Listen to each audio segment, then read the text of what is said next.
Chloe had meticulously planned an elegant dinner party to celebrate her promotion to vice president of marketing at the firm. White roses adorned the centerpiece on the long mahogany table. Candles glowed softly. Crystal glasses sparkled under the dining room chandelier. I was upstairs, in my master bedroom, putting the finishing touches on my outfit. I wore a modest but sophisticated navy blue cocktail dress. On the lapel, I pinned the antique silver brooch my mother had given me just before she passed away. I looked at myself in the mirror and smiled. Today, my daughter is celebrating her success. I want to be there to witness it. Then I heard her voice from the bottom of the stairs. "Mom?" I stepped out into the hallway. "Yes, honey?" Chloe walked up 3 steps, stopping barely halfway, as if she didn't want to get too close. "Don't come down, please." I stood still. "Excuse me?" She lowered her gaze. She took a deep breath, and when she looked back up at me, her eyes were cold, not like my daughter's at all. "You're embarrassing, Mum." The air left my lungs. "Chloe, what are you talking about?" "The dinner, Mum. My mother-in-law is going to take your seat at the table." She continued. "She knows how to behave at a formal event like this. She's much more refined." I didn't scream. I didn't cry. I just looked at her, and I smiled. Because in that instant, something inside me shattered, but something else, my resolve, locked into place. "All right, honey," I said calmly. "Enjoy your dinner." I closed my bedroom door. I sat down on the edge of the 4-poster bed. I touched the silver brooch, and I waited. I listened to the faint sounds of laughter downstairs, the clinking of glasses, the loud, overly cheerful voice of my son-in-law, Ryan, and his sharp, condescending laugh. The familiar, deep voice of his mother, Charlotte, had taken my place at my dining table. 30 minutes later, I stood up. I adjusted my hair, put on my pearl earrings, and checked my makeup. Then I walked down the stairs.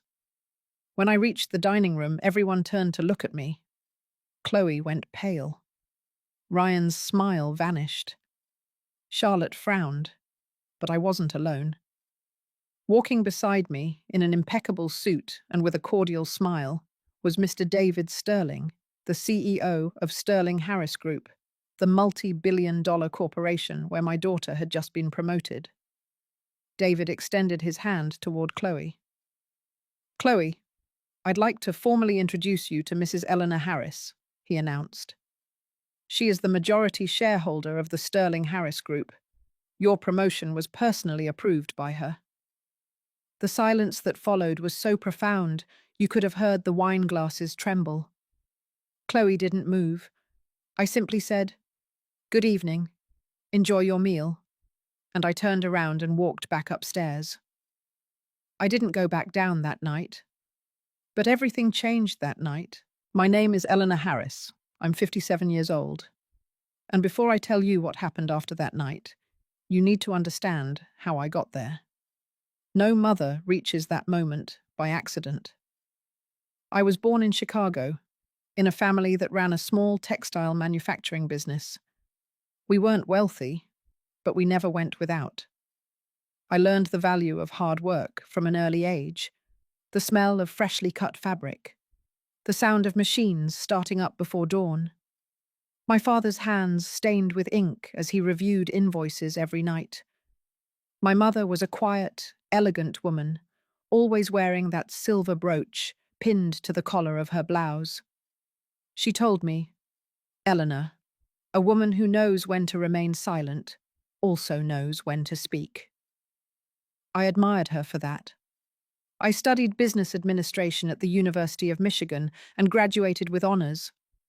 I met Robert Harris there. He was an engineering student. He was serious, responsible, and came from an old money family in Boston. We married 2 years later. It was a simple ceremony, white flowers, a string quartet. My mother gave me her silver brooch that day. So you remember where you come from, daughter? Robert got a job at a textile company. I decided to stay home when Chloe was born. It felt like the most natural decision in the world.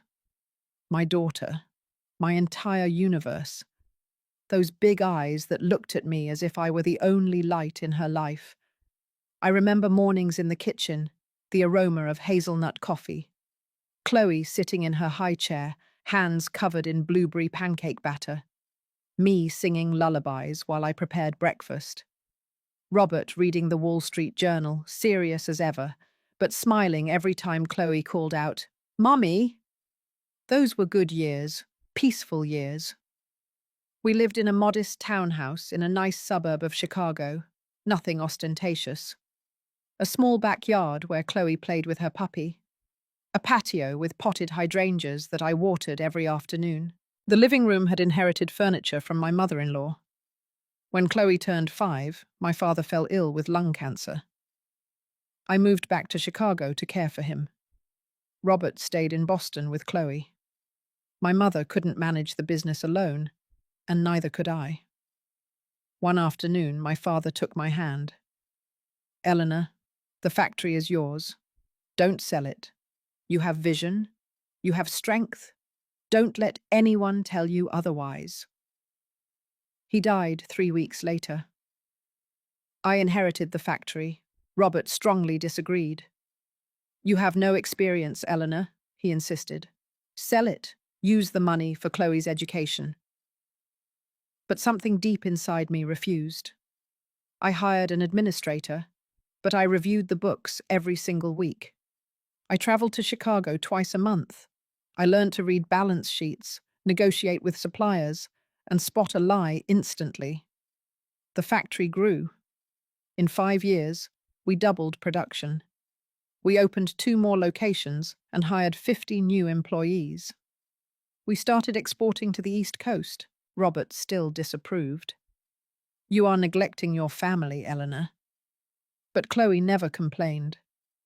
I would arrive home exhausted, but I always made time for her, to help her with her homework, to take her to the movies on Sundays, to listen to her talk about her dreams. "Mum," she would say, "when I grow up, I want to be just like you." Those words filled my heart. When Chloe was 12, Robert died in a car accident. A truck ran a red light. They told me he felt no pain. It was instantaneous. We were alone, Chloe and I. I cried for months, but I couldn't fall apart. I had a daughter. I had a company. I had responsibilities. I kept going. Chloe attended the best private schools. She never lacked anything. French lessons, summer trips to Europe, a new laptop every single year, everything she desired. I worked 12 hours a day, but every night we ate dinner together no matter what. That was our rule. "How was your day, sweetheart?" "Good, Mum. And yours?"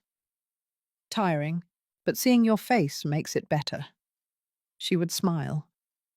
When she turned 18, I told her, "Chloe, everything I have built is for you. Someday, this will all be yours." She hugged me. "Thank you, Mum. I won't disappoint you." She went to a prestigious university, studying business administration just like me. She hung out with friends. She dated. A normal life. I was incredibly proud. Until she met Ryan. He was a handsome, charming guy. Perfect smile. Son of a well-established family from Greenwich, Connecticut. His father was a prominent lawyer. His mother, Charlotte, organized major charity galas. At first, everything seemed fine. Ryan would come for Friday dinners. I would cook my famous lasagna or beef tenderloin. Chloe laughed more. She seemed happy. But something about Ryan's eyes, and later about Charlotte's, always bothered me. There was a coldness, a way they had of looking me up and down, as if I were less. One afternoon, I overheard a conversation. Chloe was on the phone in the backyard. I was watering the garden. "Yes, Mum," she said. I know, but Ryan has a solid future. Then she added, and his mother has the right connections. That's what matters. My blood ran cold, but I said nothing, because I still had hope. I still believed my daughter would see the truth. They married 2 years later. A huge wedding. 300 guests, imported flowers, a live band. I paid for absolutely everything. Chloe insisted that Charlotte organize the whole event. I just signed the checks. On the wedding day, Chloe hugged me. Thank you for everything, Mum. You're the best. I just want you to be happy, my love.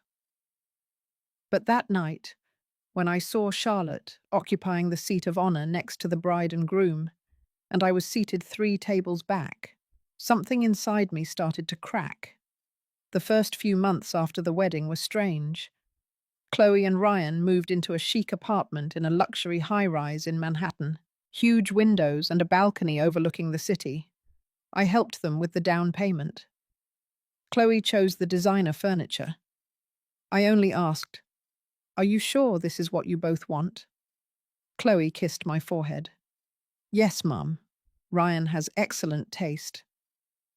I said nothing more. Initially, they came for Sunday dinner, as we had always done. I cooked my comfort food: roast beef, mashed potatoes, apple pie. The recipes Chloe had loved since childhood. But Ryan barely touched the food. "I'm sorry, Mrs. Harris. I'm just on a very strict low-carb diet. You understand?" He would smile, but his eyes didn't. Charlotte sometimes came with them. She sat at the head of the table where Robert used to sit, where my father sat when he visited. I said nothing, determined to keep the peace. One afternoon, Chloe called. "Mum, I need a favor." "Tell me, honey." "Could you lend me $50,000? It's for some investment expenses." $50,000. It wasn't a small amount, but it wasn't something I couldn't give her either. "Did something happen?" "No, Mum. Just, I need the money." I transferred the money that same day. She never mentioned it again. 2 weeks later, I saw photos on Instagram of Chloe and Ryan in Miami. Luxury resort, cocktails by the pool, perfect sunsets, early anniversary celebration with my hubby, the caption read. I felt an odd knot in my chest, but I said nothing, because it was their money now, right? Sunday visits began to thin out. "Mum, we can't make it this Sunday. Ryan has an event with his family." "Mum, this weekend we're going to the Hamptons with the in-laws." "Mum, we're exhausted. Do you mind if we just stay in and rest?" I never minded. I always said, "Of course, my love, get some rest." But the house started to feel bigger, emptier. One day, I decided to surprise them. I stopped by their Manhattan apartment unannounced. I brought a container of my famous homemade macaroni and cheese. I knew Chloe loved it. I rang the doorbell. Ryan opened the door. He was wearing an expensive silk robe. His hair was perfectly styled, impeccable, even at home. "Mrs. Harris?" "Hello, Ryan. I brought mac and cheese. I thought, Chloe isn't here." "Oh, she went out?" "She's at work. Didn't she tell you? She got a job at Sterling Harris Group. She's been there for 3 weeks." Sterling Harris Group, my company, the company I founded, the one I built, that bore my last name, and my daughter was working there, and I didn't know it. "No, she didn't tell me." Ryan smiled, that cold smile I was beginning to recognize. "Well, Chloe wanted to do it on her own, you know, without Mummy's help." The word mummy sounded like an insult. "I see. Would you like me to come in?" "No, thank you. Just give me the mac and cheese." He closed the door. I stood in the hallway, the container in my hands, feeling something inside me begin to break. Chloe was working at my company, and she hadn't told me. That night, I called her. Chloe, why didn't you tell me you were working at Sterling Harris Group? Silence. Mum, I wanted to tell you, but what? I didn't want you to think I was taking advantage of you. I would never think that. I know, but Ryan says I have to make my own path. That if you help me, people will think I'm worthless on my own. Ryan says. Ryan says, Chloe, you are worth so much. You always have been. Thank you, Mum. But please understand. I need to prove to the world that I can do it alone. All right, honey. I hung up, and that night, I cried, because my daughter was working at the company I built for her, and I didn't even know it. Sometimes we trust the wrong people too much. Have you ever been disappointed by someone you loved? Tell me your story in the comments. I want to hear from you. The weeks passed. Chloe started climbing fast at the company. Too fast. David Sterling, my CEO, called me. Mrs. Harris, your daughter is very capable, very hard-working. I'm glad to hear that. We've thought about promoting her to logistics supervisor. Already, she has potential. I knew David was loyal, that he would do whatever I asked. But I also knew that if I intervened directly, Chloe would be angry, and Ryan would certainly be angry. So, I let things proceed naturally. But something kept me awake at night. One afternoon, I went to the Sterling Harris Group offices. I entered through the back door and took the service elevator. I reached the logistics floor and saw Chloe. She was in her cubicle, serious, focused, reviewing papers, talking on the phone. She looked happy. I was about to leave when I heard voices in the conference room. I recognized Ryan's voice. You have to ask your mom to put you in a better position. You can't stay in logistics. That's for ordinary employees. Ryan, I've only been here 2 months. It doesn't matter. She's the owner. If you ask her, she'll give it to you. Or doesn't she love you enough? Silence. My mum loves me, but I don't want to ask her for anything. Chloe, don't be naive. She has millions. Why not take advantage of it? My mum says you should be in management, not wasting time with boxes and shipping. I'm not wasting time. Do you know how much the director of operations makes? $300,000 a month. How much are you making? 30,000? It's ridiculous.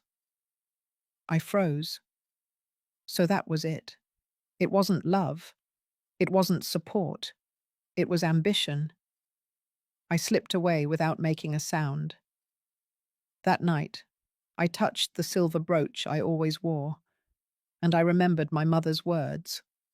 A woman who knows when to remain silent also knows when to speak. It wasn't time to speak yet, but that moment was close. I decided to stay silent, not because I was a coward, but because I still had hope.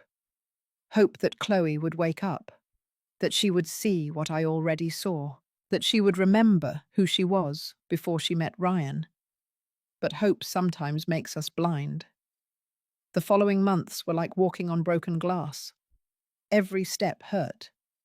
But I kept moving forward. Chloe kept rising in the company. First, supervisor, then area coordinator, then assistant director of operations. David would call me every time there was a promotion. Mrs. Harris, do you agree to promote Chloe? Does she deserve it? She's a good worker, but there are others with more experience.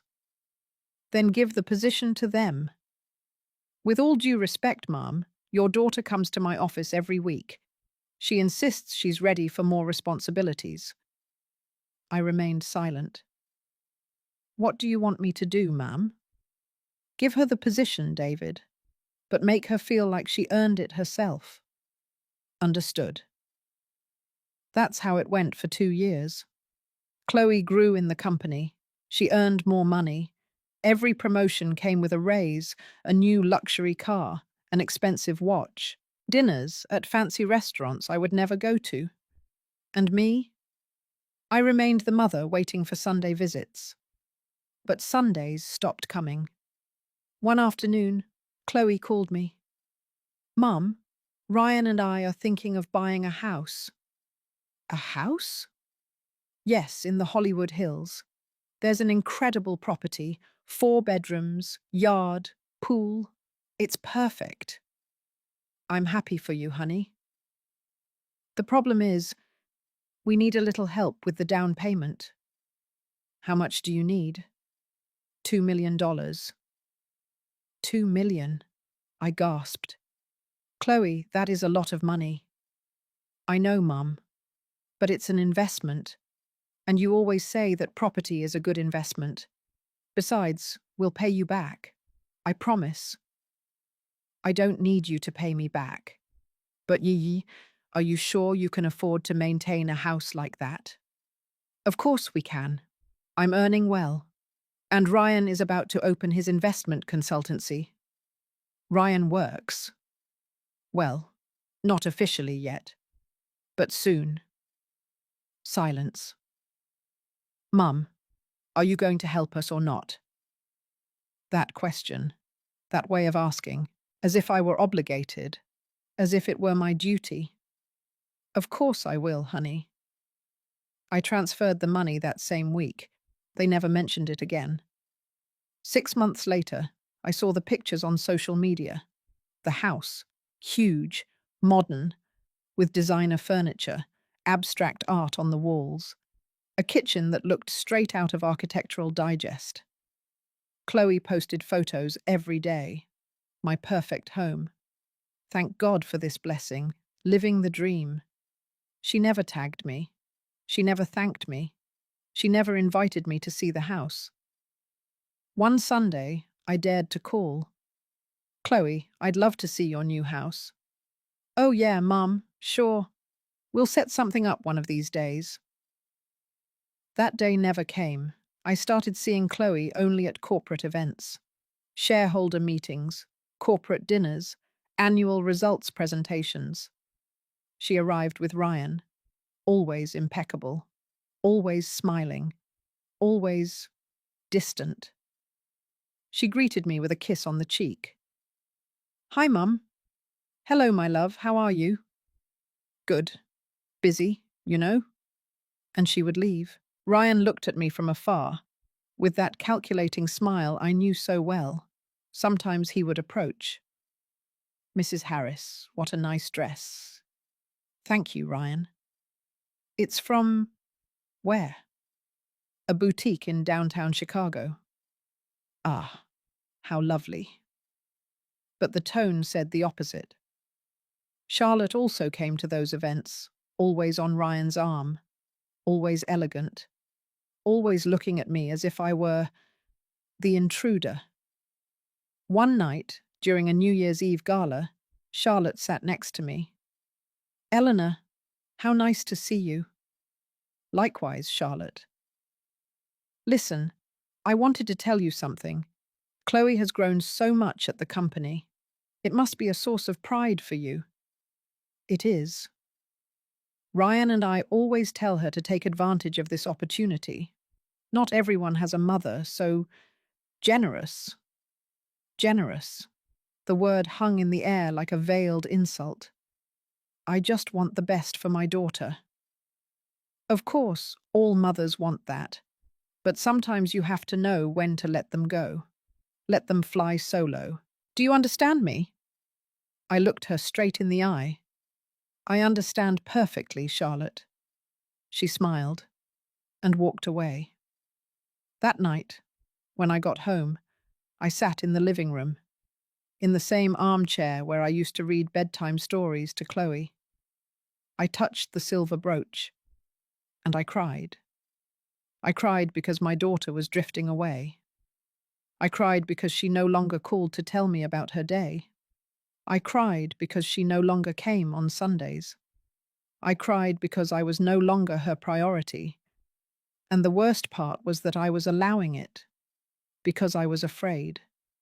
Afraid of losing her completely.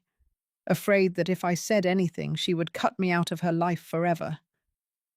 So I stayed silent. I kept signing checks. I kept smiling in photos. I kept pretending everything was fine. But inside, I was dying. One day, Chloe asked me for another favor. Mum, I need you to sign some papers. What papers? It's for a new company project. I need your authorization. What is it about? It's technical. David already reviewed it. I just need your signature. I believed her. I signed. 2 weeks later, David called me. Mrs. Harris, did you authorize the purchase of 3 new luxury SUVs for Chloe's department? 3 SUVs? Yes, with a total cost of $250,000. I was stunned. David, I signed some documents, but Chloe told me it was for a project. Ma'am, the documents you signed authorized the purchase of those vehicles and also authorized a performance bonus for Chloe of $50,000. $50,000? David, did Chloe ask you to prepare those documents? Silence. Yes, ma'am. She told me you had already approved it. I hung up. And that night, something inside me changed. It was no longer sadness. It was no longer fear. It was clarity. That cold, painful clarity that comes when you finally accept the truth. My daughter was using me, and I was letting her. After that call with David, something awakened in me. It wasn't rage. It wasn't vengeance. It was lucidity. That uncomfortable lucidity that arrives when you finally realize you've been blind, that you've been justifying the unjustifiable, that you've been allowing yourself to be hurt because you were afraid of being alone. For days, I didn't call Chloe. I waited. I waited for her to call me, to ask how I was, to reach out. 1 week passed, 2 weeks, 3 weeks, nothing. Finally, I was the one who dialed. Chloe, I need to talk to you. Mum, I'm busy. Can it be later? It's important. She sighed. All right. What is it about? The documents I signed last month. David told me they authorized the purchase of 3 SUVs and a bonus for you. Silence. Chloe, you told me it was for a project. And it is, Mom. The SUVs are for the project. We need them. And the $50,000 bonus? It's part of my compensation. I work hard, Mum. I deserve that money. Chloe, I've never doubted your work, but you lied to me. I didn't lie. Mum, I don't have time for this. If you have a problem with how I'm handling things at the company, talk to David. Chloe, I have to go. See you. She hung up. I stood there holding the phone, my hands trembling. That night, I made a decision. If my daughter wouldn't tell me the truth, I would find it on my own. The next day, I went to the Sterling Harris Group offices. I didn't announce it. I didn't call. I just showed up. David received me in his office. Mrs. Harris, what a surprise. David, I need you to be honest with me. I always am, Mom. How is Chloe really performing? David lowered his gaze. Mom, please tell me the truth. He took a deep breath. Chloe is intelligent. She has potential. But she is not at the level of her current responsibilities. What do you mean? She is frequently late. She delegates too much. She makes decisions without consulting. And when something goes wrong, she blames others.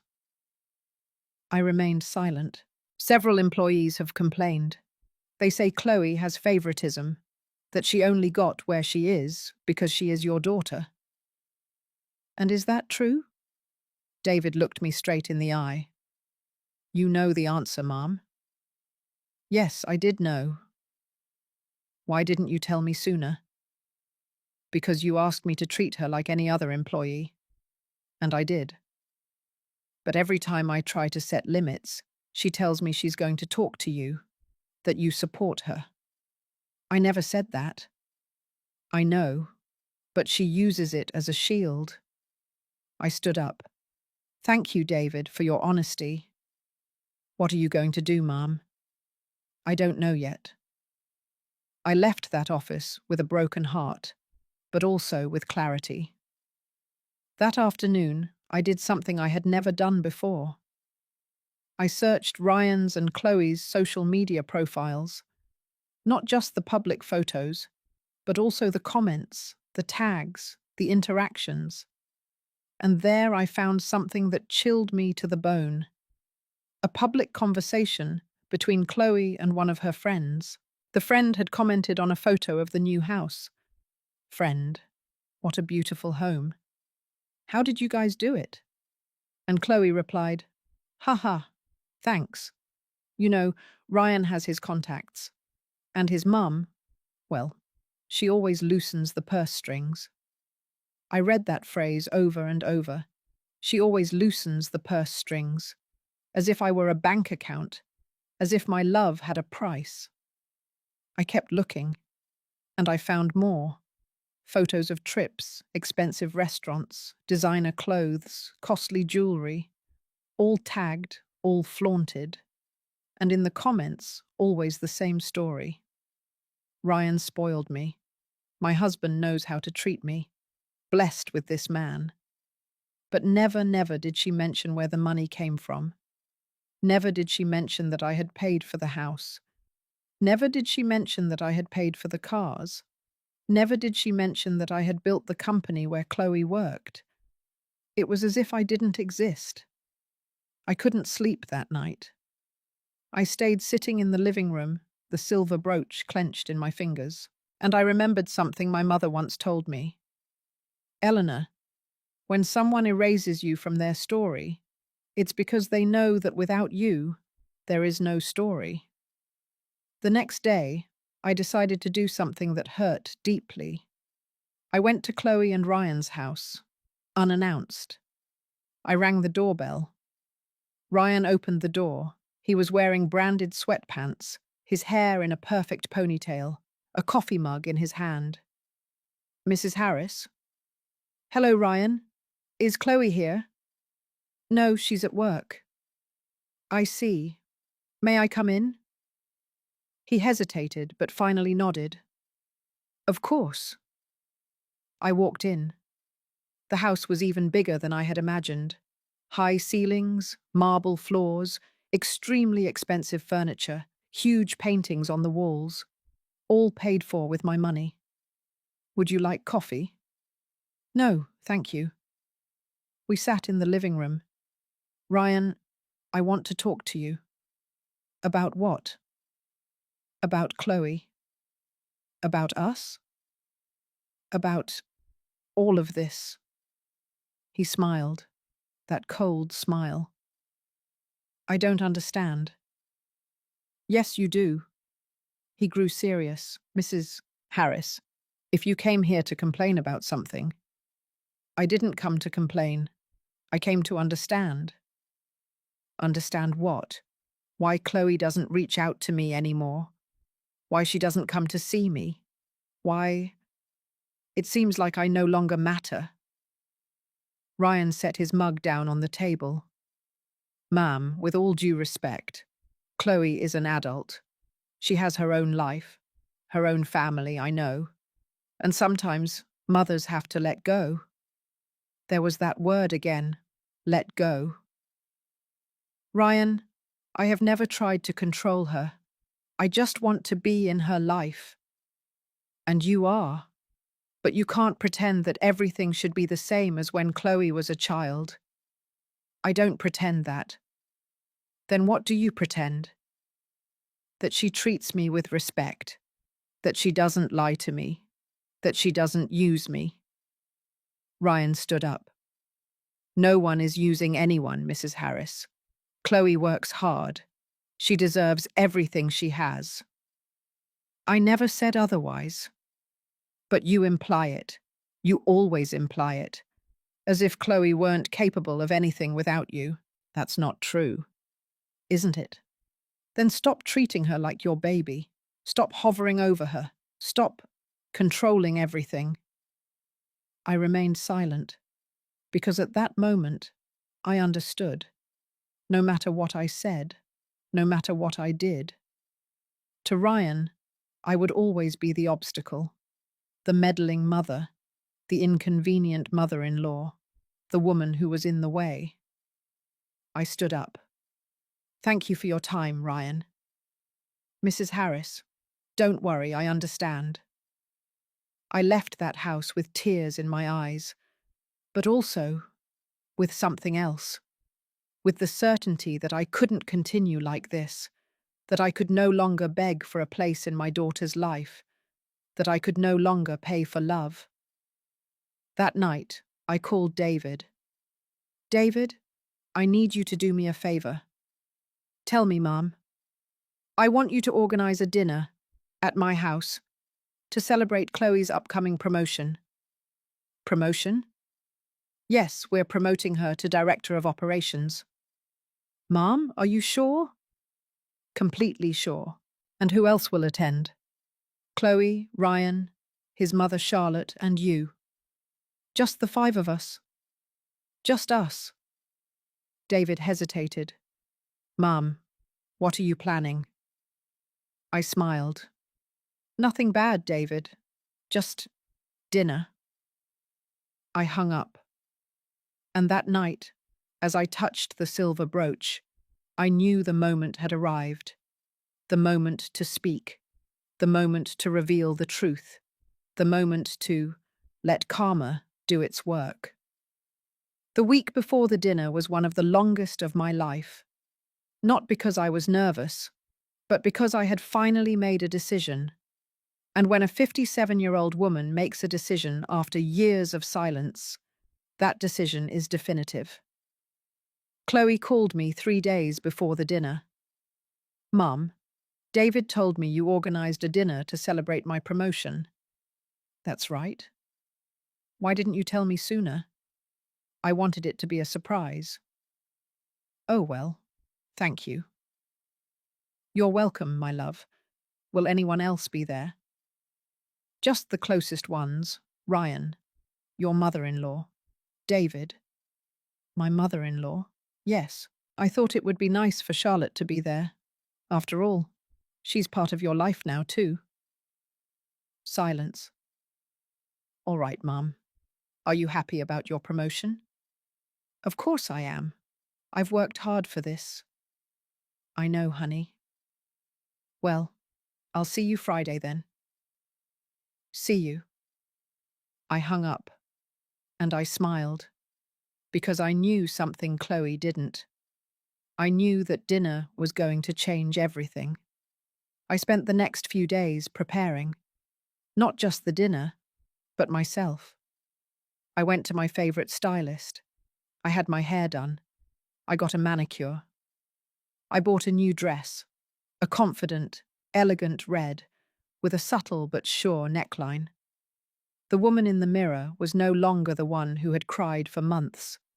She was a woman who had reclaimed her dignity. The Friday night arrived. I hired a catering service. White flowers on the table, candles, crystal glasses, silver cutlery, everything impeccable. The table was set for 6 people. At 7 o'clock, they began to arrive. Chloe came first, with Ryan. She wore a sleek blue dress, towering heels, perfect makeup, and long, glossy hair. Mum, Chloe kissed my cheek. Hello, my love. You look beautiful. Thanks. Ryan approached. Mrs. Harris, your house is lovely. It's been a while since we've been here. I smiled. Thank you, Ryan. It's been a while since I've been invited to yours, too. Ryan's smile froze. Oh, yeah, we've been so busy. I can imagine. Charlotte arrived 10 minutes later. She wore a cream-colored designer suit, a pearl necklace, and a branded handbag. She looked important. Eleanor, it's a pleasure to see you. Likewise, Charlotte. Your house is charming. Very cozy. Cozy. The word people use when they want to say small. Thank you. It's humble, but it's mine. We sat in the living room. I offered glasses of white wine. Chloe was nervous. She kept checking her watch. Is David coming? Yes, he'll be here shortly. Ryan looked at everything with those calculating eyes I knew so well. The furniture, the paintings, the decor. Mrs. Harris, have you ever considered remodeling? No. I like it the way it is. Ah, well, I could give you some ideas. You know, with my investment consultancy. I didn't know you had a consultancy, Ryan. Well, it's not officially open yet, but I'm working on it. Charlotte intervened. Ryan has so much potential. He just needs a little starting capital. She looked directly at me. I see. The doorbell rang. I stood up. That must be David. I opened the door, and there he was, in his impeccable suit, his leather briefcase, his professional smile. Mrs. Harris. David, thank you for coming. It's an honor. But David wasn't alone. Beside him was Mr. Thomas Miller, the corporate lawyer for Sterling Harris Group. Chloe didn't know him, but I did. We walked into the living room. Chloe immediately stood up. David? Good to see you, Chloe. Likewise, David. Congratulations on your promotion. Thank you.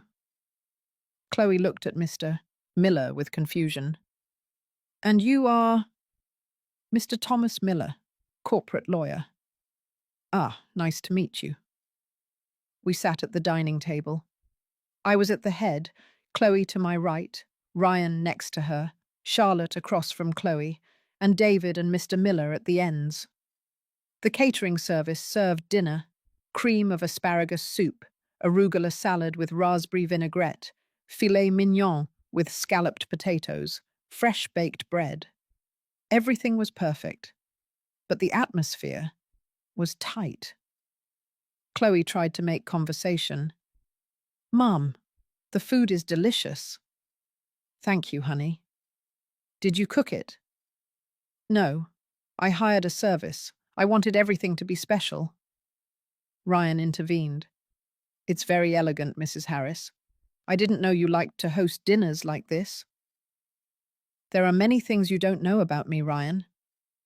His smile faded. Charlotte tried to break the tension. Well, we're here to celebrate Chloe.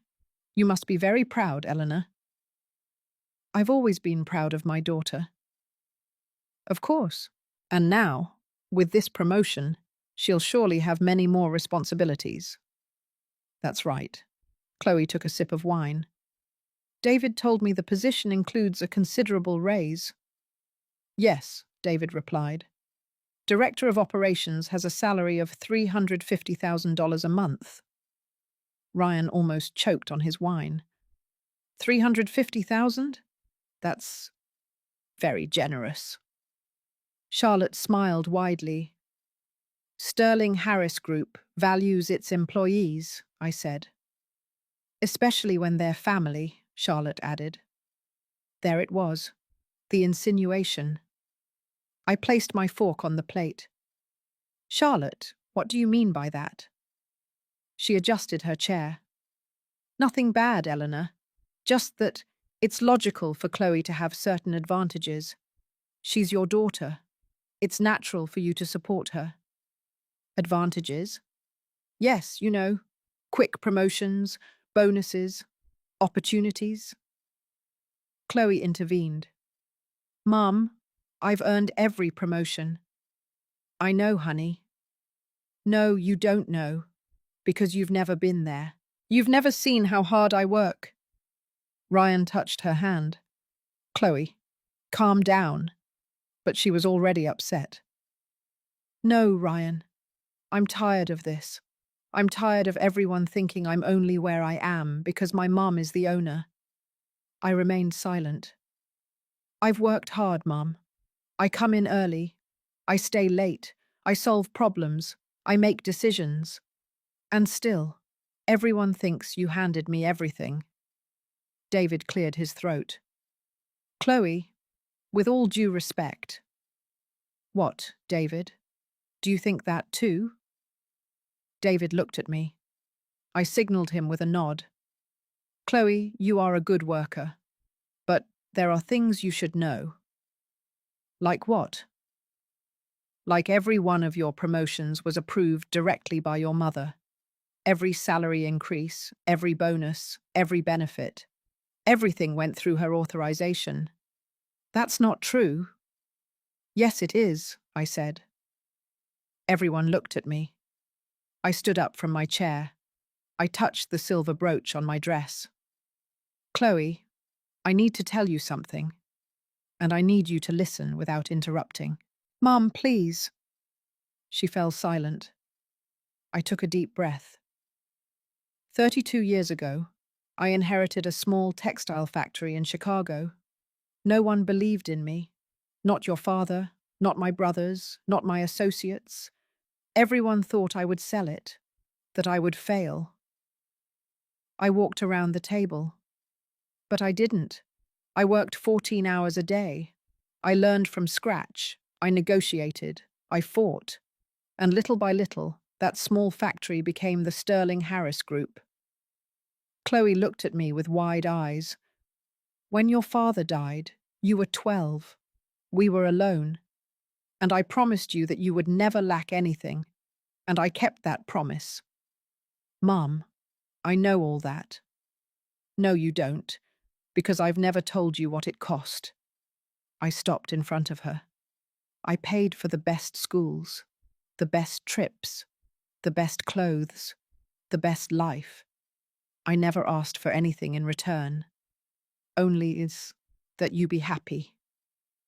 Ryan lowered his gaze. When you married Ryan, I gave you $200,000 for your house. You never paid me back. You never even said thank you. Mum, we did thank you. When, Chloe? When? Silence. When you started working at Sterling Harris Group, I asked David to treat you like any other employee, to make you earn your place. But every time he tried to set limits, you threatened him by saying you would talk to me. Chloe turned pale. Every promotion you received was because I authorized it. Every bonus, every benefit, every opportunity, everything came from me. Mum, I didn't know. Of course you did. Everyone did. I looked at Ryan. You knew. That's why every time you needed money, Chloe asked me. Because you knew I would always say yes. Ryan opened his mouth, but nothing came out. I looked at Charlotte. And you knew it too. That's why you always treated me as if I were a bother. Because you knew that without me there would be nothing. Charlotte turned red. Eleanor, I never… Yes, yes, you did. In every comment, in every look, in every insinuation that I should let go of my daughter. I turned back to Chloe. But what hurts me the most, honey, is that you pushed me aside. You stopped calling me. You stopped visiting me. You stopped seeing me. Tears started rolling down my cheeks. And I allowed it, because I was afraid. Afraid of losing you. Afraid that if I said anything, you would cut me out of your life completely. Chloe's eyes were moist. Mom. But tonight I understood something. I touched the silver brooch. My mother once told me, A woman who knows when to remain silent also knows when to speak, and the time to speak has come. The silence was absolute. Chloe, I love you. I have always loved you, but I can't go on like this. I can't keep paying for your love. I can't keep being invisible in your life. Mum, you are not invisible. Yes, I am. 3 months ago was my birthday. Did you call me? Chloe looked down. No. 6 months ago, I had gallbladder surgery. Did you know? No. A year ago, I sold the Chicago factory, the one I inherited from my father, the one that hurt so much to let go of. Did you find out? No. Do you know why you didn't find out? She didn't answer. Because you never asked. Chloe's tears began to fall. Mum, I'm sorry. I know, but apologies are not enough. I walked back to my place at the head of the table. Tonight, I was going to announce your promotion. I was going to celebrate you. I was going to keep pretending everything was fine. I looked at Mr. Miller. But instead, I'm going to do something different. The lawyer opened his briefcase. He pulled out a folder. Mr. Miller, please. He cleared his throat. I have prepared the documents that Mrs. Harris requested. Chloe looked at him with confusion. What documents? The documents for Mrs. Harris's resignation as the majority shareholder of the Sterling Harris Group. Everyone froze. What? Chloe jumped up. Mom, what are you doing? I'm letting go of you, Chloe, just like everyone wanted. No, you can't do that. Yes, I can. And I will. Ryan also stood up. Mrs. Harris, wait. No, Ryan. I've waited long enough. I looked at Chloe. Starting tomorrow, I will no longer be part of Sterling Harris Group. I'm selling my shares. And you will walk your path alone. Mum, please. I still wonder if I did the right thing. And you? What would you have done in my place? Chloe slumped back into her chair, her head in her hands. Charlotte was pale. Ryan was trembling. David looked at me with respect. And I finally breathed. Because for the first time in years, I felt I had regained my voice, my dignity, my power. The silence that followed my words was like the silence before a storm, heavy, electric, filled with things no one dared to say. Chloe lifted her head. Her eyes were red. Mum, you can't do this. I already did, honey. But the company is yours. It's your life. It was my life, before you turned it into a battleground. Ryan stood up abruptly. This is ridiculous. Mrs. Harris, you can't make decisions like this just because you're angry. I'm not angry, Ryan. I'm tired. Tired? Charlotte intervened. Eleanor, please, this is an exaggeration. All children distance themselves a little when they get married. It's normal. I looked at her with a calm that surprised even me. Charlotte, you have spent 2 years telling me to let go of my daughter, to let her fly, to step aside. Well, that's exactly what I'm doing. But not like this. Then how? How did you want me to do it? Should I keep paying in silence? Should I keep being the purse that always loosens the money? Ryan went pale when he heard those words. He recognized his own comment on social media. I never said, yes, you did. She always loosens the purse strings. Do you remember? The color completely drained from his face. It was a thoughtless comment. Thoughtless comments are the most honest, Ryan. Chloe looked at me with a mixture of pain and confusion. You checked my social media? Yes, because you erased me from your real life. All I had left was to watch your fake life on the internet. Mum, that's not fair. You know what's not fair, Chloe? That your mother pays for your house and you never invite her to see it. That your mother authorizes your promotion and you embarrass her in front of guests. That your mother builds a company for you and you act as if you raised it alone. Every word was like a knife, but not of rage, of truth. Chloe covered her face with her hands. I didn't want things to be this way. Then why did you allow it? Because I... Ryan touched her shoulder. Chloe, you don't have to explain anything. Yes, she does have to explain, I said. Because I deserve it. David intervened softly. Mrs. Harris, are you sure you want to sell your shares? It's a very big decision. Completely sure, David. And who do you plan to sell them to? A private equity firm from New York. I already have the offer. It's $600 million. Chloe lifted her head sharply. 600 million. That's right. But that means that the company will no longer be mine. Nor yours. It will belong to strangers. Charlotte stood up. Eleanor, you can't do that. Chloe works there.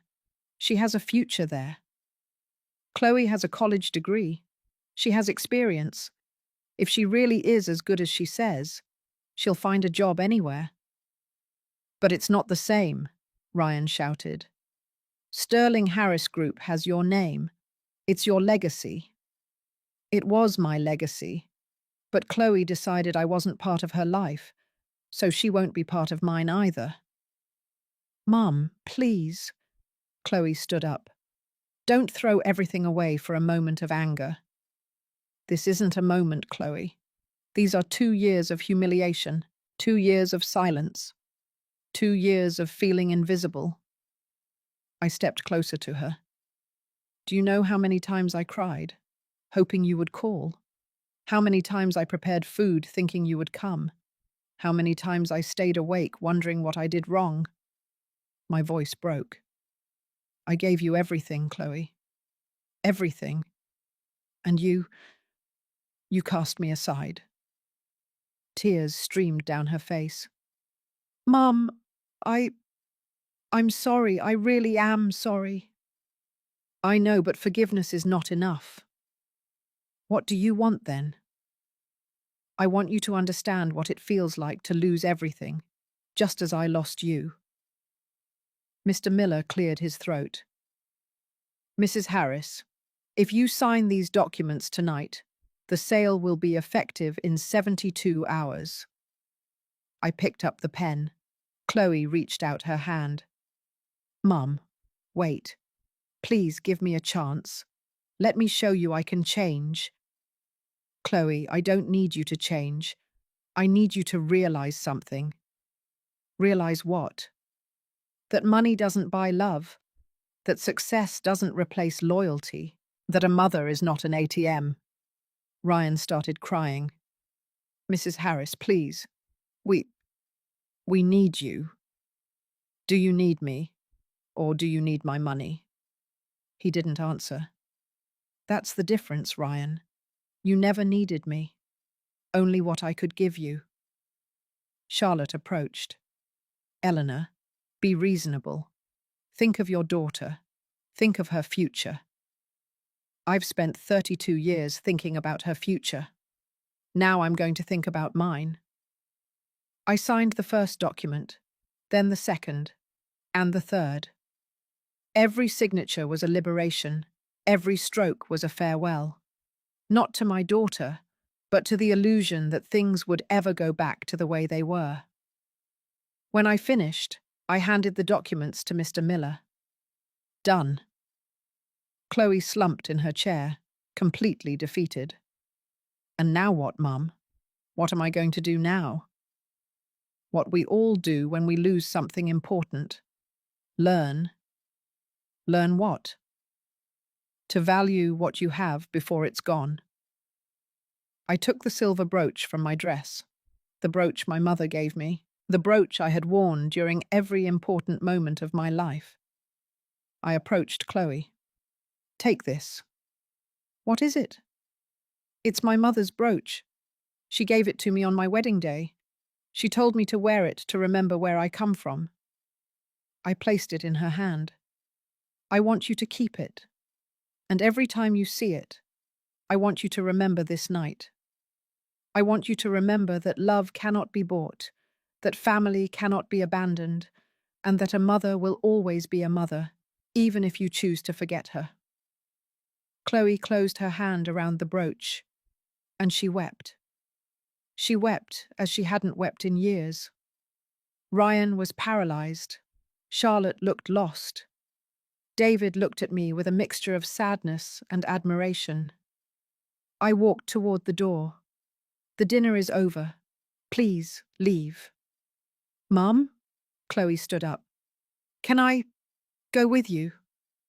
We've talked, Chloe. Please, not tonight. Tonight, I need to be alone. When then? When you understand why I did this. I opened the door.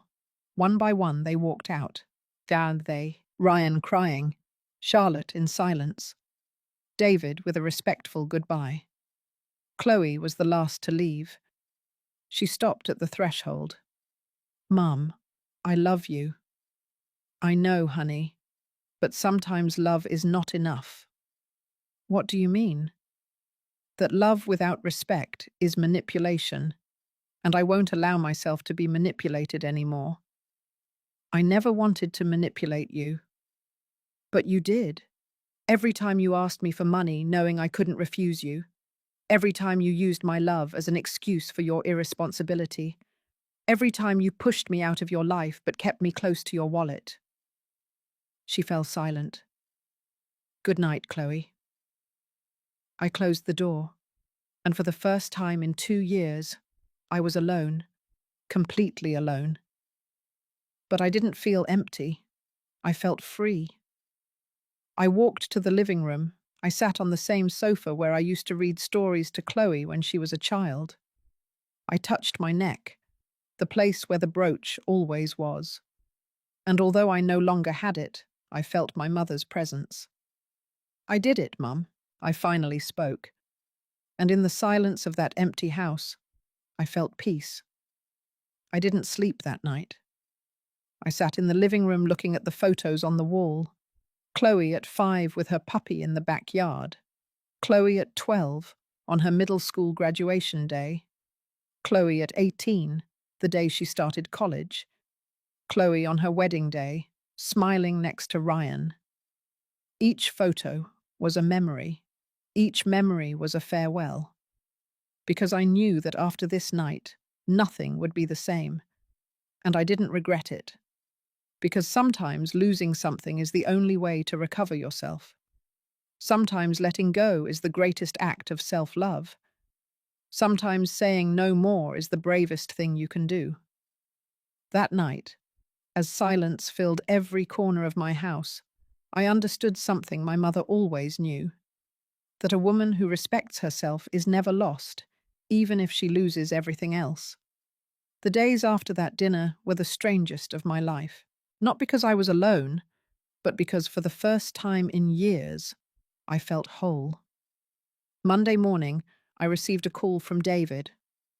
Mrs. Harris, the New York investors confirmed the purchase. They want to meet with you Friday to sign the final contract. Perfect, David. I'll be there. Can I ask you something?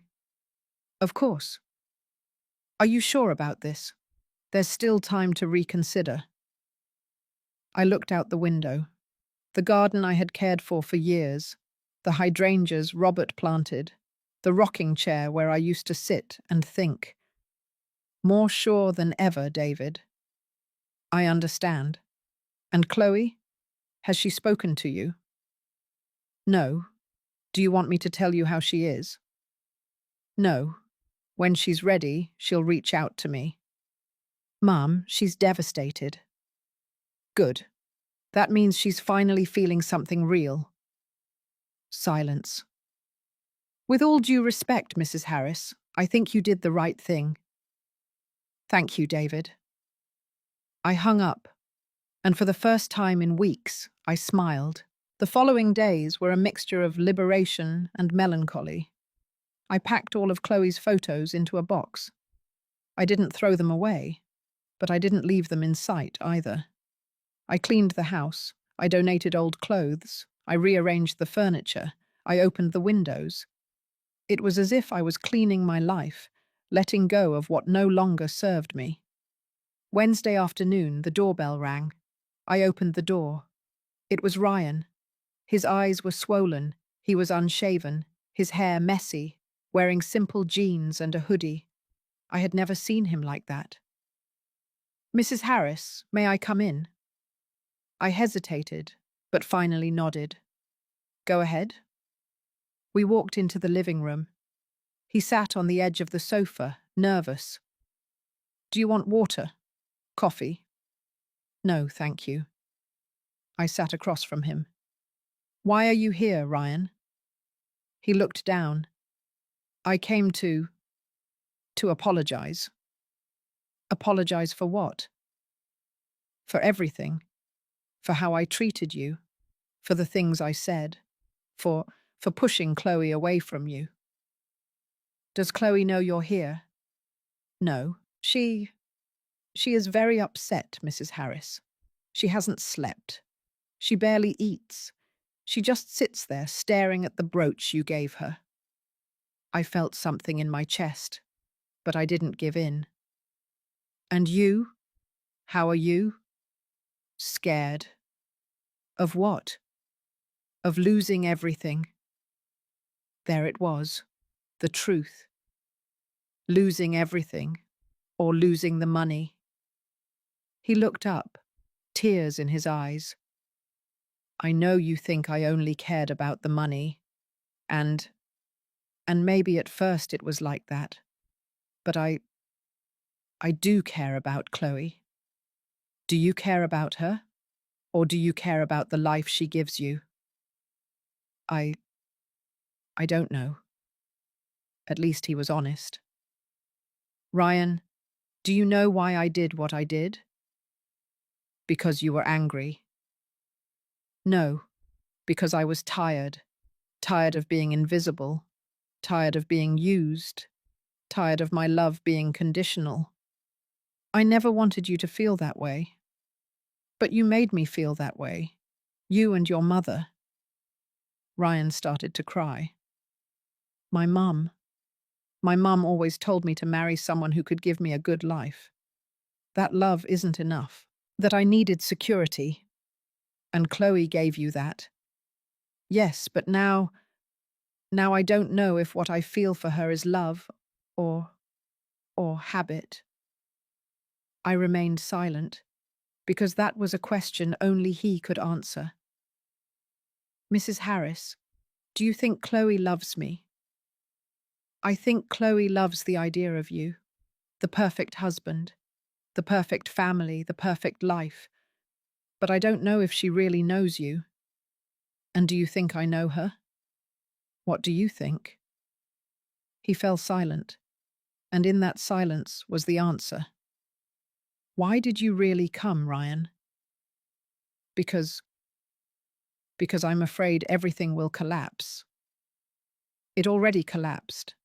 The question is, what are you going to build now? And if we can't build anything, then we'll know the truth. What truth? That what you had wasn't real. It was an illusion sustained by my money. Ryan covered his face with his hands, and he cried. He cried like a lost boy, and for a moment I felt compassion for him. Ryan, I'm going to tell you something my mother once told me. A man who builds his life on the money of others will never be free, because he will always live in fear of losing it. And what should I do? Only you know that. He wiped his tears. Will you ever forgive us? I have already forgiven you, Ryan. Forgiving doesn't mean forgetting. And it doesn't mean going back. Then what does it mean? It means releasing the pain, but not releasing the lesson. He stood up. Thank you for having me. You're welcome. He walked toward the door but stopped. Mrs. Harris, Chloe misses you. A lot. I know. Do you miss her too? Every day. But that doesn't change what I did. Why not? Because love is not enough when there is no respect. Ryan nodded and left. I closed the door. And I realized something. Ryan didn't come to apologize for me. He came to apologize for himself, because he was beginning to understand what it feels like to lose something you never valued. Thursday night, I received a message from Chloe. It was a voice message. I hesitated, but finally I played it. Mum, it's me. I know you don't want to talk to me, and I understand, but I need to tell you something. Her voice sounded broken. You're right. About everything. I was a bad daughter. I used you. I ignored you. I made you feel invisible, and there's no excuse for that. I listened to her catch her breath. I've been thinking a lot about everything you said, about everything I did, and I realized that I lost you a long time ago. Not Friday, but years ago. Silence. And the worst part is I didn't even realize it. I was so busy trying to be someone important that I forgot the most important person in my life. My heart tightened. David told me you're signing the sale on Friday. And I understand why you're doing it. Because I forced you to do it. Because I showed you I didn't deserve your sacrifice. Her voice broke. I just want you to know that I love you, Mum. I've always loved you, even if I didn't show it, even if I acted like you didn't matter. I wept. I wept listening to the words I had waited years for. I'm not asking you to change your mind. I'm not asking you to forgive me. I'm just asking you to know that I realize it, that I finally understand what I lost. The message ended. I stayed seated with the phone in my hand, and for the first time since that dinner, I felt something in my heart soften. But I didn't respond, because it wasn't time yet. Friday arrived. I dressed in a navy blue suit. I put on my pearl earrings. I styled my hair. I carefully applied my makeup. But I didn't wear the silver brooch, because that brooch was with Chloe now, and it was better that way. I arrived at the Sterling Harris Group offices at 10 in the morning, the building I had watched grow, the walls I knew by heart, the company I had built with blood, sweat, and tears. Everything was about to stop being mine, and I didn't regret it. David was waiting for me in the conference room. Next to him, 3 men in perfect suits, the New York investors. Mrs. Harris, these are Mr. Peterson, Mr. Schmidt, and Mr. Cohen. We exchanged greetings. It's an honor to meet you, Mrs. Harris. Sterling Harris Group is an exceptional company. Thank you. We sat down. Mr. Miller opened his briefcase. We have the contracts ready. If Mrs. Harris signs today, the transaction will be effective in 72 hours. Perfect. One of the investors cleared his throat. Mrs. Harris, before you sign, I'd like to ask you something.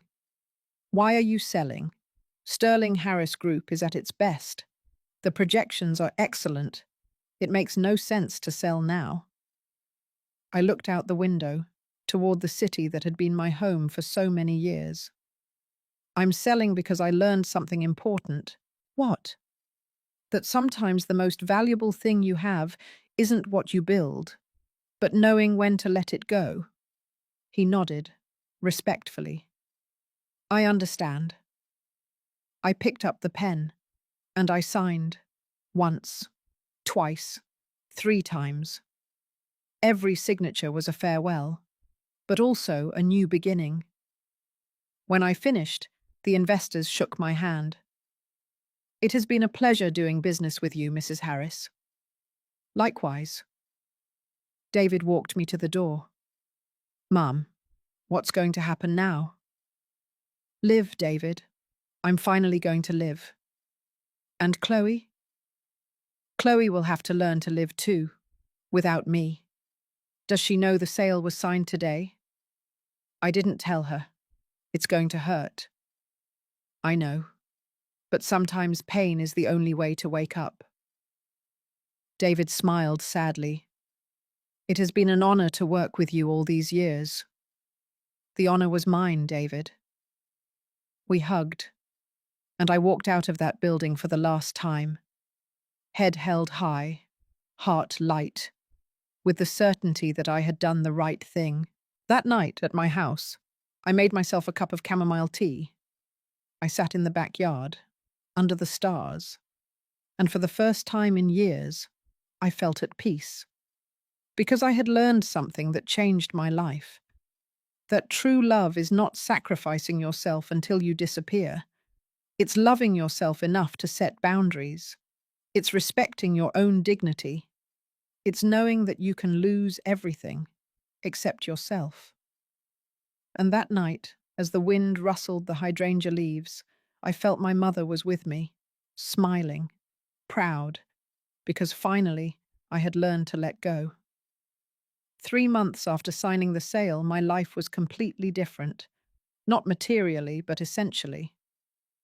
I sold the townhouse. It was too big for me alone, too many memories, too many shadows of the past.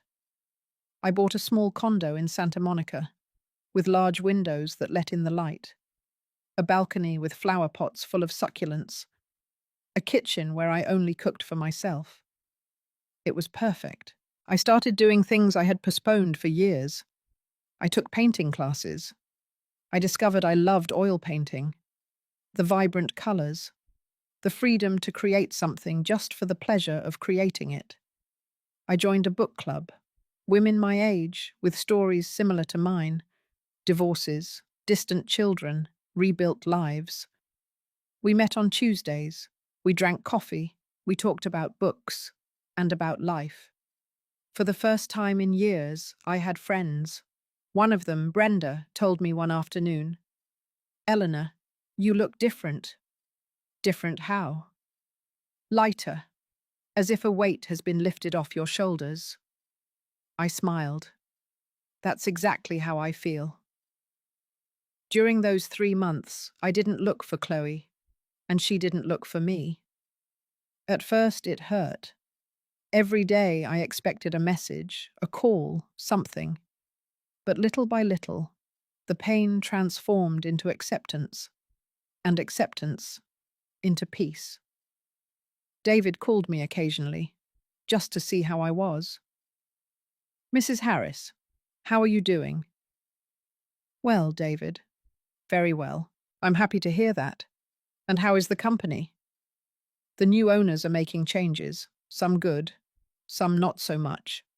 "And Chloe?" Silence. "What happened, David?" "Chloe no longer works at Sterling Harris Group." I froze. "What?" "The investors reviewed all the files. They found irregularities." "What kind of irregularities?" "Personal expenses charged to the company, unjustified bonuses, false performance reports." My heart stopped.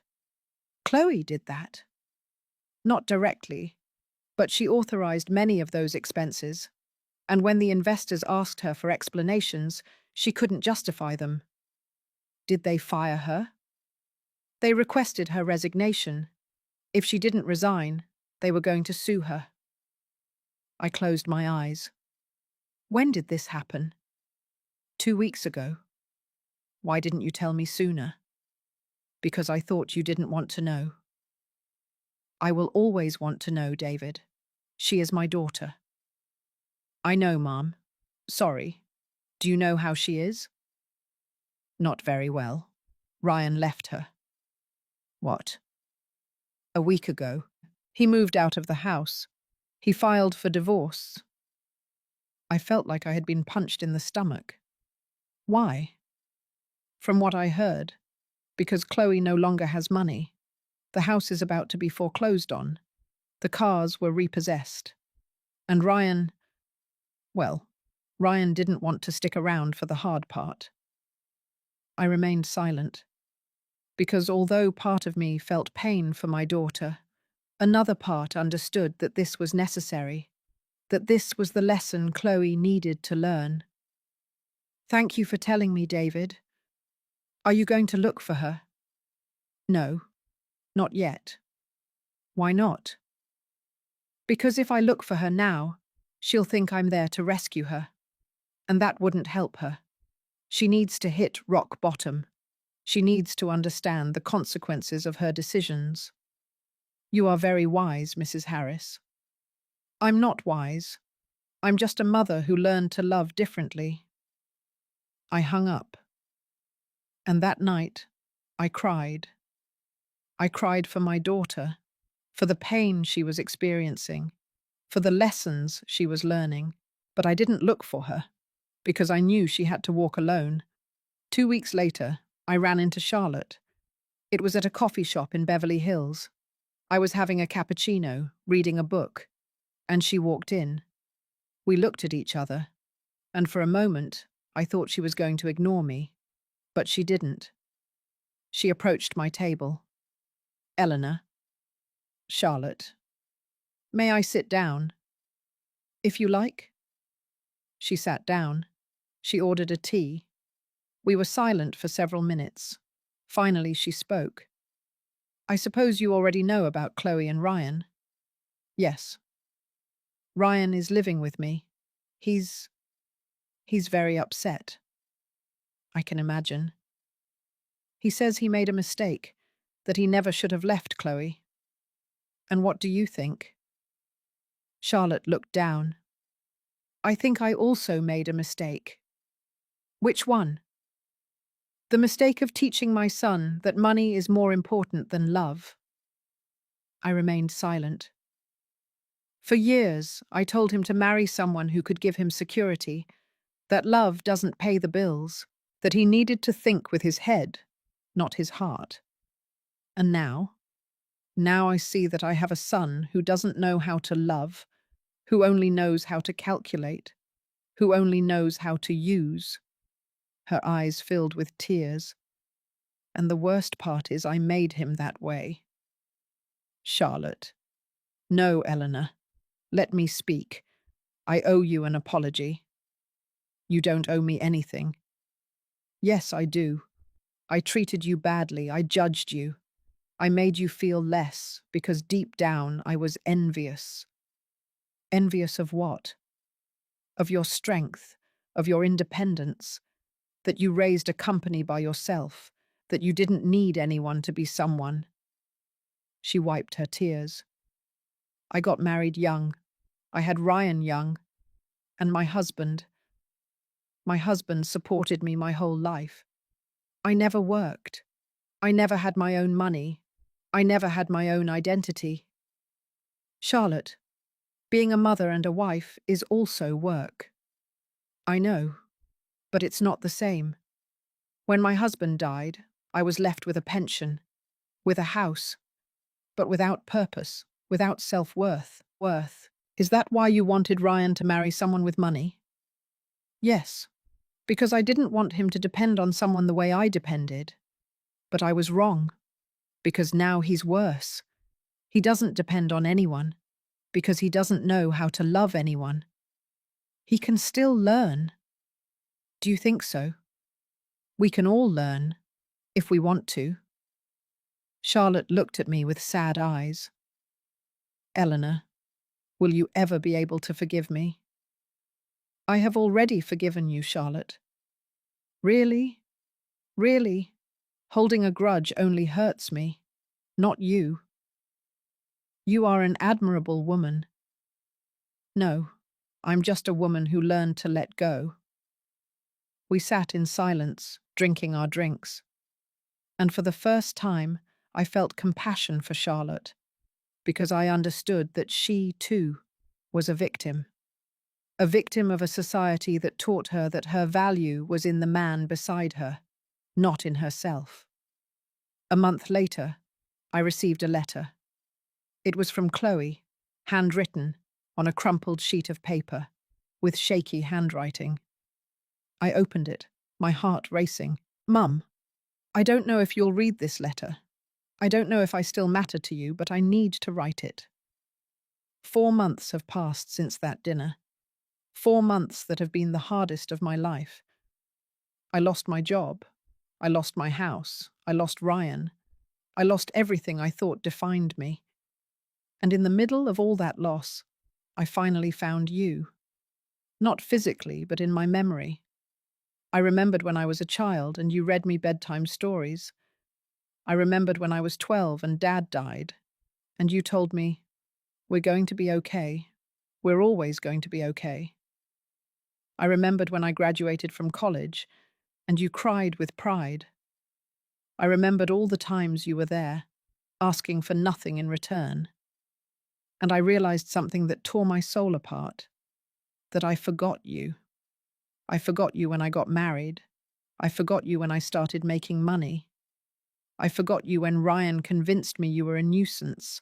I forgot you when you needed me the most. And now that I've lost everything, I finally understand what I lost first. You. Mum, I'm not writing to ask you to rescue me. I'm not writing to ask you for money. I'm not writing to ask you to come back. I'm writing to say thank you.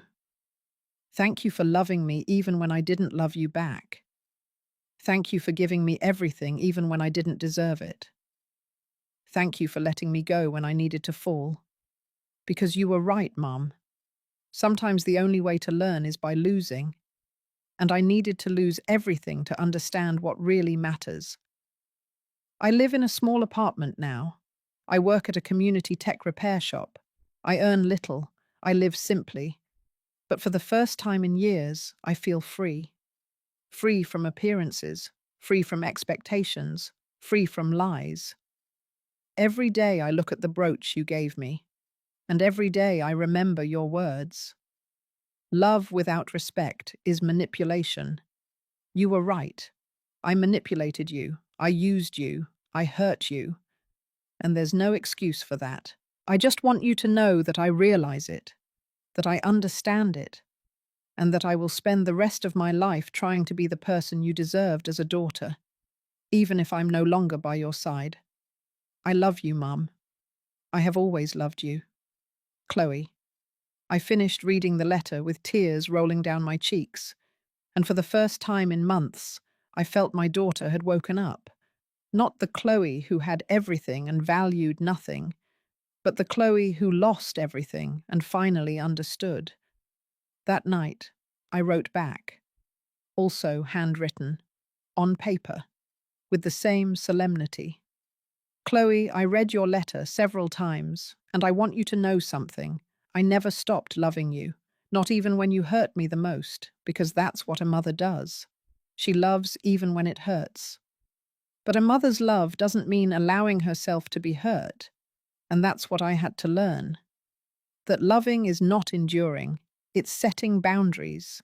That loving is not giving everything, it's teaching value. That loving is not staying silent, it's having the courage to speak. You did things that hurt me, deeply, but I also did things that hurt you, by letting you go, by selling the company, by taking the ground from under your feet. And I don't regret it, because now I see what you are capable of being. A woman who works with her hands, a woman who lives with dignity, a woman who finally understands that value isn't in what you have, but in who you are. I am proud of you, Chloe. Not the director of operations who earned $300,000, but the woman who works simply and lives honestly. Because that woman is real. That woman is free. That woman is my daughter. You once called me embarrassing. Years later, I see that same emptiness in Ryan's eyes as he is alone at his mother's house, regretful. Life always collects its debts. And although our path has been painful, I am grateful. Because you taught me something I needed to learn, that letting go is not stopping love. It's loving enough to let grow. When you are ready, come find me, not to ask me for anything, just to have a cup of coffee and start over, as mother and daughter, as people who respect each other, as family who earned their place back. I love you, Chloe. I will always love you. Mum. I sent the letter. And 2 weeks later, Chloe knocked on my door. She was wearing old jeans, a simple shirt, worn shoes, but her eyes shone. Hello, Mum. Hello, honey. We hugged, and in that embrace was all the forgiveness, all the pain, all the love. We didn't talk about money. We didn't talk about the company. We didn't talk about the past. We just sat on my balcony. We drank coffee, and we talked about life. How is your job? I asked. Tiring, but honest. I'm glad to hear that. And you? How are you? Free. She smiled. I'm happy for you, Mum. We sat in silence, watching the sunset. And finally, Chloe said, Mum, you were right about everything. No, not everything, but about what mattered. Yes. Do you know what the hardest part of losing everything is? What? Realizing that it was never mine, that everything I had came from you, and that I took it as if I deserved it. Now you know. Now I know. She took my hand. Thank you for not rescuing me. Thank you for learning the lesson. And in that moment, I felt that karma had done its job. Not with vengeance, but with justice. Chloe had lost everything material, but she had gained something invaluable: dignity, humility, and the opportunity to start over, as a new woman, as my daughter. Finally. 6 months after that first coffee on my balcony, my life had found a balance I never imagined possible. It wasn't the life I had planned. It was better, because it was mine, completely mine. Chloe and I saw each other once a week, sometimes twice, but never more, because we had both learned something fundamental. Healthy love needs space. She continued working at the community tech repair shop. It wasn't glamorous. It wasn't what she had dreamed of, but it was honest. She told me about her customers, about her co-workers, about how she was learning to live with less. Do you know what the strangest thing is, Mum? She told me one afternoon while we were having coffee in a park. What? That I sleep better now. Before, when I had everything, I lived in constant fear of losing it. Now that I've lost it, I'm no longer afraid. I smiled. That's called freedom, honey. I never thought freedom would come from having less. True wealth is not what you have, it's what you don't need. She nodded, and I saw something in her eyes that I hadn't seen in years. Peace. She told me about the divorce process with Ryan. It was quick. He didn't want anything from me because there was nothing left to take. How do you feel about it? Relieved. Sad. But mostly relieved. Why sad? Because I realize I never truly loved him. I just loved the idea of him, the perfect husband, the perfect life. And him? I think he didn't love me either. He just loved what I could give him. Then you are both better off this way. Yes, even though it hurts to admit it. We sat in silence, watching the children play in the park. Mum, can I ask you something? Of course. Do you ever regret selling the company? I thought about her question. really thought. No, not a single day. Why not?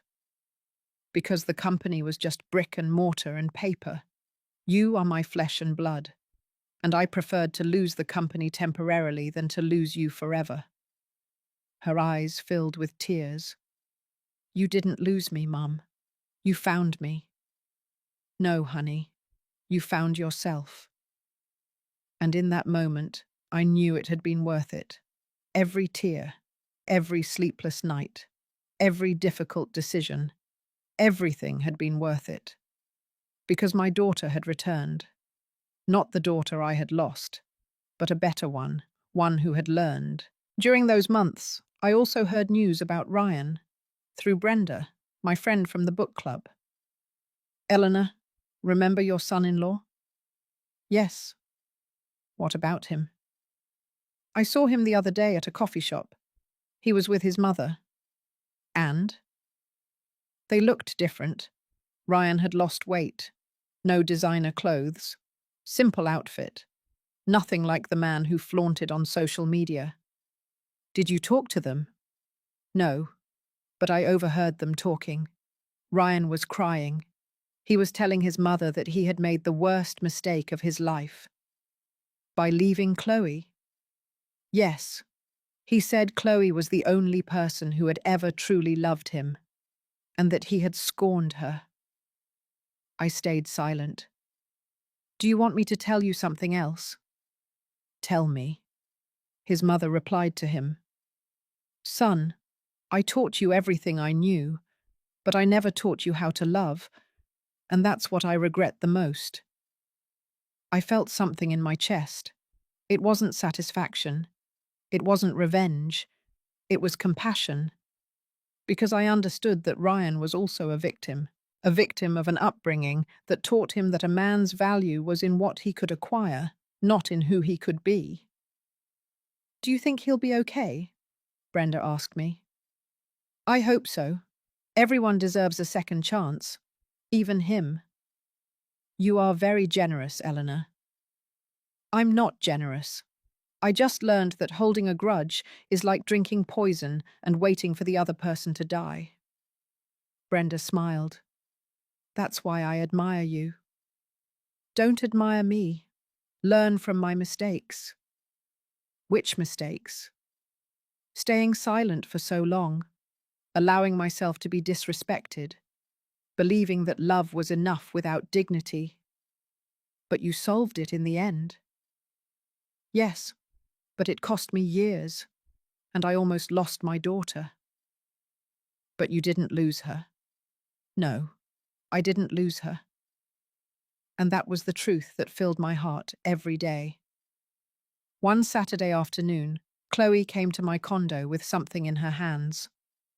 Hi, Mum. Hi, honey. What do you have there? A gift. For me? For you. She handed me a small box, wrapped in plain paper. I opened it. Inside was the silver brooch. My mother's brooch. The brooch I had given Chloe that night.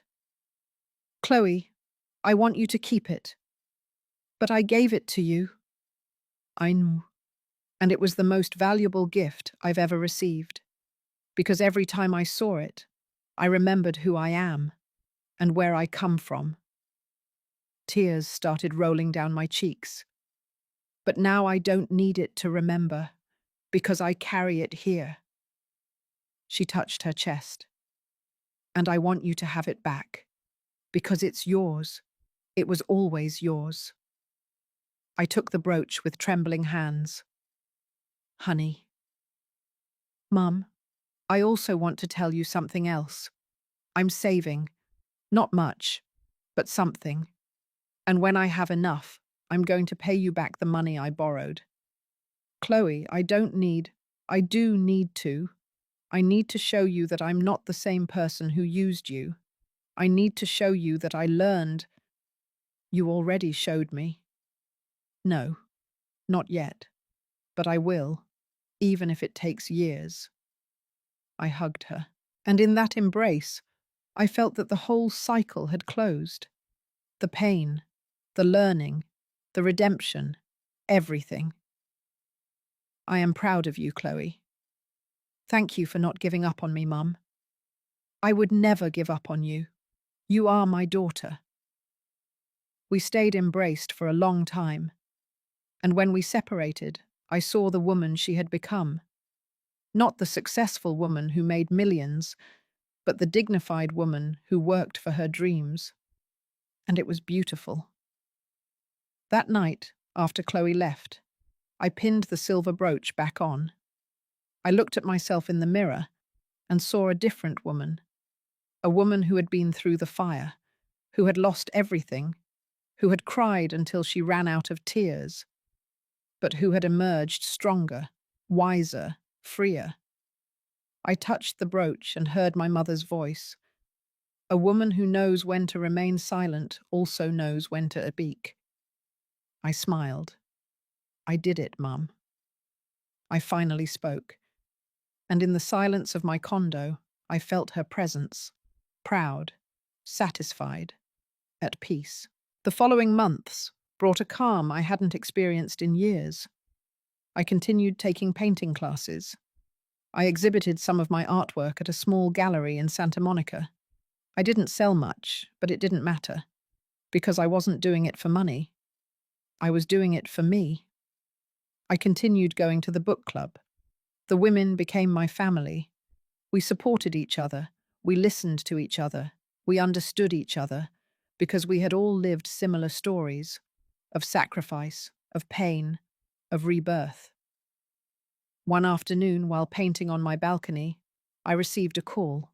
It was David. "Mrs. Harris, how are you?" "Well, David. And you?" "I'm well, too.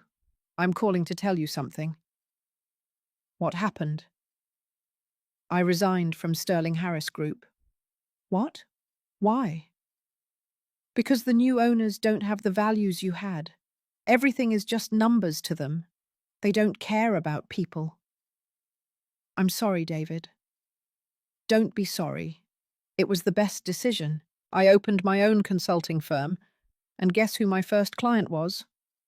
"Who?" "Chloe." I went silent.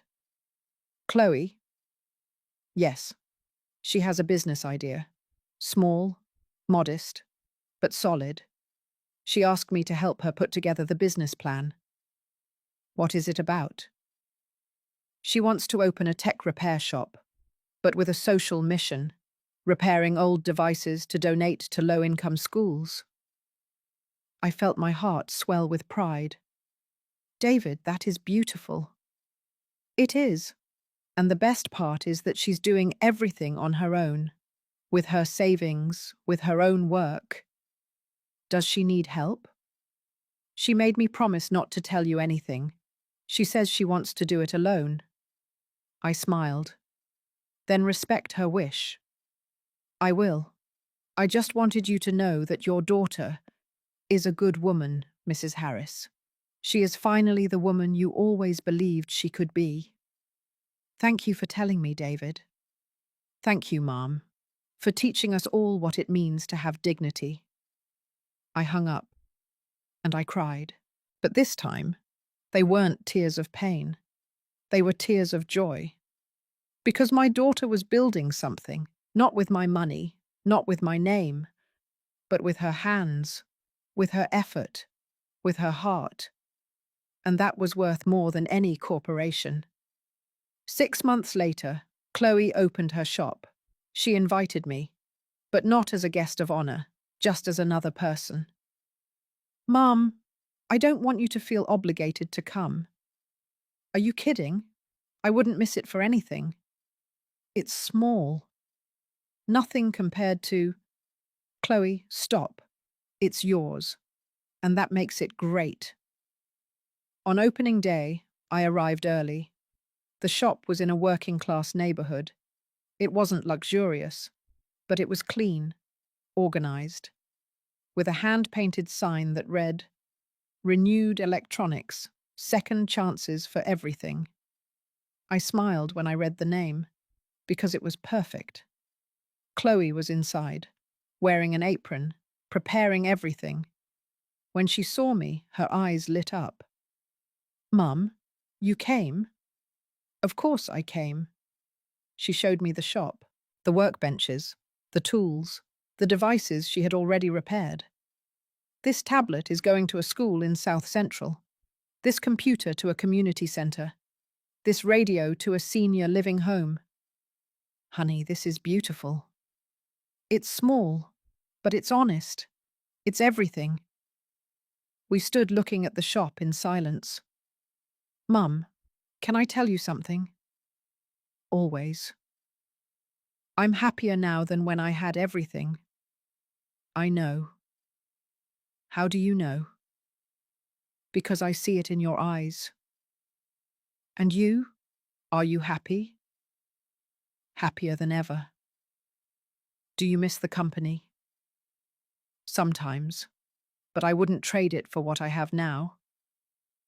"What do you have now?" "Peace, freedom, and my daughter back." We hugged, and in that embrace was everything. Forgiveness, love, redemption, everything. The opening was simple. Neighbours came, some customers, David, some people from Chloe's old job.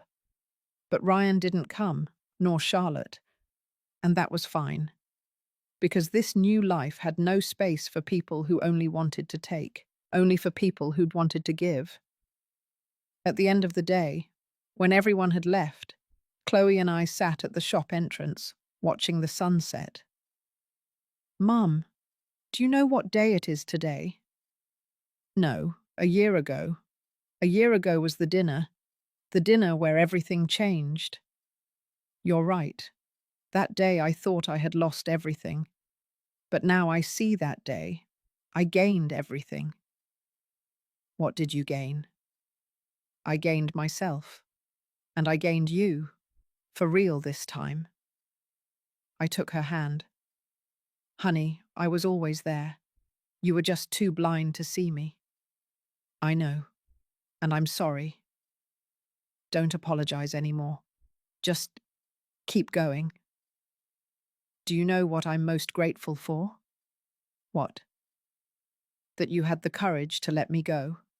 Because if you hadn't, I would still be that empty woman who only cared about appearances."